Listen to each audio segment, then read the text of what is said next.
Hello, আসসালামু আলাইকুম। কেমন আছেন সবাই? নতুন আরেকটি ভিডিওতে আপনাদের সামনে হাজির হলাম। এই ভিডিওতে আমরা শিখব কাস্টমার অ্যাপোলজি। কাস্টমারের কাছে অ্যাপোলজি চাইবেন, দুঃখ প্রকাশ করবেন। এটা কিভাবে আপনি করতে পারেন এই বিষয়টা নিয়ে আমাদের আজকের ভিডিও। আমরা 5টা সেন্টেন্স কভার করার চেষ্টা করব এই ভিডিওতে। 1 নাম্বার যে সেন্টেন্সটা হলো I am really sorry that happened. এটা হওয়ার জন্য আমি সত্যিই দুঃখিত।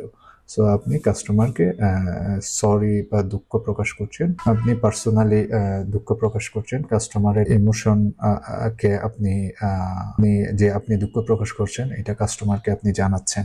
2 নাম্বার যে সেন্টেন্সটা হলো I understand how frustrating this must be. এটা আপনার জন্য কতটা বিরক্তিকর হতে পারে এটা আমি বুঝতে পেরেছি।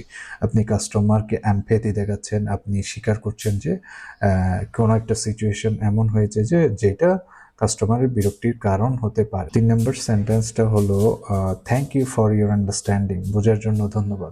কাস্টমার যে বুঝতে পেরেছে সেজন্য আপনি ওনাকে ধন্যবাদ দিচ্ছেন। 4 নম্বর যে সেন্টেন্সটা হলো we will make sure this doesn't happen again. কোনো একটা সিচুয়েশন এমন হয়েছে যে ধরেন আপনার কাস্টমার রেগে গিয়েছে বা কাস্টমার স্যাটিসফাইড হয় না, সেক্ষেত্রে আপনি এই সেন্টেন্সটা ইউজ করতে পারেন, যাতে আর না হয় আমরা এটা নিশ্চিত করব। এটা আপনি কাস্টমারের ট্রাস্ট ফিরিয়ে আনার জন্য এই সেন্টেন্সটা ব্যবহার করতে পারেন। 5 নাম্বার যে সেন্টেন্সটা হলো let me fix this right away.